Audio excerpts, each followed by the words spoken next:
The concept of an exorcism has captivated and horrified the American public for decades. We grapple with our primal fear of dark forces from the great beyond through books, movies, and television programs. But sometimes, the real-life events that have inspired these horror stories are far more terrifying than anything humans could conceive. Today on Scream to Screen, we'll uncover the violent truth about the death of Anneliese Michel and the 67 exorcisms she endured, which inspired the Exorcism of Emily Rose. But before we get started, now's a great time to subscribe to Graveyard Shift. Leave a comment if you're brave enough, and let us know what strange phenomenon or person you'd like us to cover next. And with that, let's dive in. Anneliese Michel was born on September 21, 1952, to a fairly normal Bavarian family in West Germany. The Michels were devoutly Catholic, but that wasn't all that surprising considering 70% of the almost 11 million residents were Catholic at the time. Anneliese's family was religious, yes, but they were more than that. They were true believers, living by a strict religious code. Anneliese and her three sisters were forced to go to Catholic Mass twice a week. Her mother, in particular, pushed the girls to pray and devote as much time as possible to religious devotion. In many ways, Anneliese's childhood was taken from her. Because of her devout Catholic upbringing, she was denied so many of the experiences normal kids have. According to the doctors Anneliese met with later, she developed neuroses related to religious iconography as a result of punishments that were inflicted upon her as a young girl. Remember this diagnosis because it will come into play later. As religiously oppressive as the Michel house was, Anneliese's friends said she was a great student, showed strength in language study, and was publicly happy and playful. In her private life, though, Anneliese carried a darkness inside her, a festering wound poisoned by the religious torment she was suffering. The emotional ramifications of the Michel family dynamic would come back to haunt them all for years.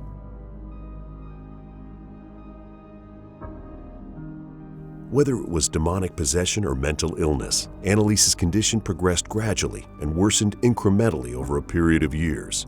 While at school one day in 1968, a then 16-year-old Anneliese unexpectedly blacked out for a few minutes. During this first documented blackout, her classmates said she fell into a trance-like state. Anneliese said she didn't remember the event and claimed she was fine after the episode. But that same night, she woke up suddenly, feeling a presence pressing heavily down on her body, and then wet her bed. Fearing there might be something seriously wrong with their daughter, Anneliese's parents kept her home the following day, but there were no further incidents. It seemed like it was a one-off occurrence.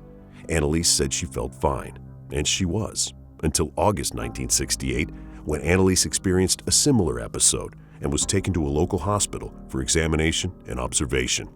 Her primary care physician, Dr. Vogt, referred her to a neurologist, Dr. Siegfried Lüthi. After an examination and a series of tests, Dr. Lüthi found nothing wrong with her brain function. Physically, Anneliese seemed completely healthy. But in February of 1970, Anneliese experienced a third event. After catching tuberculosis and spending months in a hospital, Anneliese suffered yet another blackout and another bedwetting episode. She became the laughingstock of the hospital ward she was staying in. The other patients mocked her for wetting the bed and blacking out. No one wanted to have anything to do with her. But that wasn't the worst of it. This third blackout was different from the others. After coming to, Anneliese reported seeing colors, hearing sounds, and feeling euphoric while praying with her rosary beads. She underwent more tests with a second neurologist, a Dr. von Haller, who diagnosed her with epilepsy and prescribed her medication. And that's when things went from bad to worse. Anneliese eventually returned to school later in 1970, but now she was a completely different person. Her friends said she was depressed and withdrawn and seemed to have a darkness about her. People started to talk about her behind her back. What caused this change in personality? Was it the shame of repeated blackouts and bedwetting episodes? Was it being ostracized and ridiculed while staying at the hospital? No, it was her seizures, which began occurring with increasing frequency. Her doctors were unable to offer any insight into the root cause of her seizures, which only compounded her family's frustration with the situation. Anneliese pressed on, though. She turned to religion as a coping mechanism. She threw herself into researching Catholicism while finishing up high school, and in 1973, she enrolled at the University of Würzburg to become a teacher. She continued to take her medication during this time, but her condition steadily declined. By mid-1973, Anneliese experienced hallucinations while praying and believed she was damned. She became obsessed with the idea that the devil was inside of her. She prayed and prayed and prayed. She would cry herself to sleep at night, clutching her rosary beads. In an effort to rid herself of what she perceived as a demon, Anneliese would add regular visits to a priest along with her standard doctor visits. By late 1973, Anneliese's strange behavior became completely unpredictable. She was evidently being driven crazy by whatever darkness had taken hold of her. To make things even worse, her erratic and unpredictable symptoms kicked into overdrive. Finally, her parents had to confront her. They informed her that they had no other choice but to pull her out of college. From that point on, she was confined to her bedroom under literal house arrest.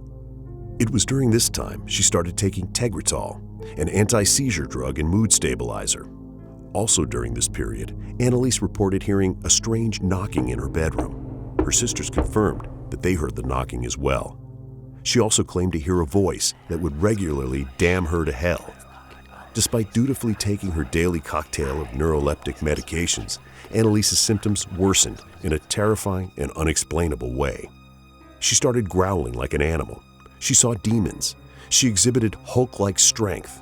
During one episode, Anneliese began throwing her sister around the house like a rag doll.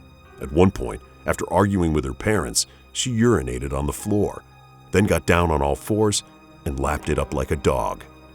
She would regularly chew coal, rip her clothes off, and eat insects she found around the house. She was angry, irrational, and almost completely unreachable by her family members. To make things even more frightening, religious objects like crucifixes and holy water drove her mad. Her mother recalled an incident where she caught Anneliese staring at a framed portrait of the Virgin Mary and that her daughter's eyeballs were 100% jet black. The Michel family began to realize they might be seeing the symptoms of what the Catholic Church might consider a demonic possession. Anneliese's family eventually asked several local priests for an exorcism, but the men declined and encouraged the Michels to continue with the traditional medical treatment she was already receiving. Despite what you see in the movies, it isn't that easy to get an exorcism. A Catholic exorcism requires the permission of a bishop, which the Michel family could not seem to arrange. Sometime in 1973, the Michels met Father Ernst Alt, a local priest, who upon meeting Anneliese almost immediately said she didn't look like an epileptic and claimed she wasn't suffering from seizures. Father Alt was convinced Anneliese was possessed by demons and was able to get the attention of the local bishop about what was happening to Anneliese and her family. Archbishop Joseph Strangl eventually granted Father Arnold Rentz permission to exorcise Anneliese in compliance with the Rituale Romanum of 1614, but with a very important caveat. The exorcism was to be performed in complete secrecy. Father Rentz performed Anneliese's first exorcism with Father Alt assisting on September 24, 1975. During the rite, she reportedly began talking about dying to atone for the wayward youth of the day and the apostate priests of the modern church. Eventually, she stopped eating, saying she was no longer allowed to. At this point, Anneliese's parents had given up consulting doctors and cut off her medication.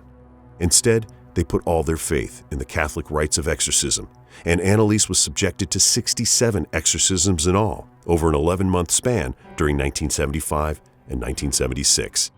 It wasn't unusual for Anneliese to endure 2 sessions a week, with some exorcism sessions lasting up to 4 hours. In audio recordings from these sessions, one can clearly hear Anneliese's distorted guttural voice. She growls like a wild beast and makes profane utterances in response to the religious ritual. The gruesome audio recordings during her exorcisms also reveal that Fathers Renz and Alt talked to 6 spirits allegedly possessing Anneliese. These spirits, or personalities if that's what they were, made up a murderer's row of evil incarnate: Lucifer, Judas Iscariot, Nero, Cain, Hitler, and Valentin Fleischmann, a disgraced Frankish priest from the 16th century. Given Anneliese's history with religion and her obsession with Christian teachings, there were later theories that Anneliese chose these figures intentionally. It's almost impossible not to agree.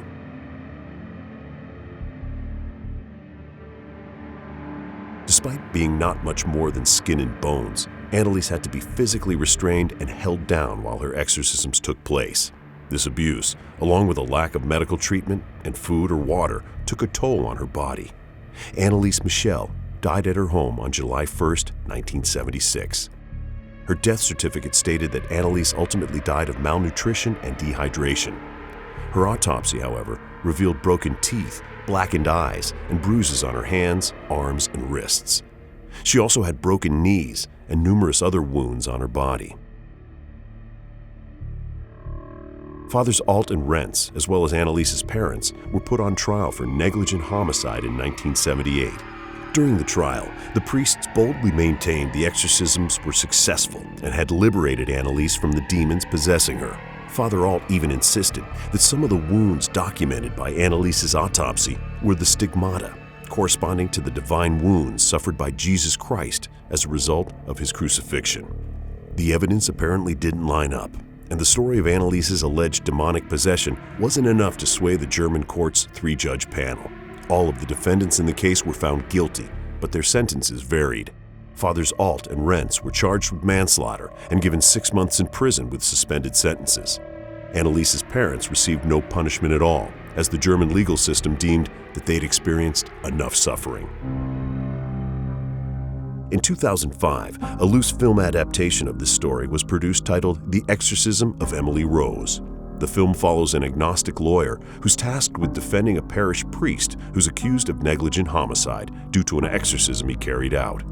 The screenplay for the film was written by Scott Derrickson and Paul Harris Boardman. Derrickson views himself as a believer and Boardman as a skeptic, and thought that their contrasting views would make the screenplay more dynamic.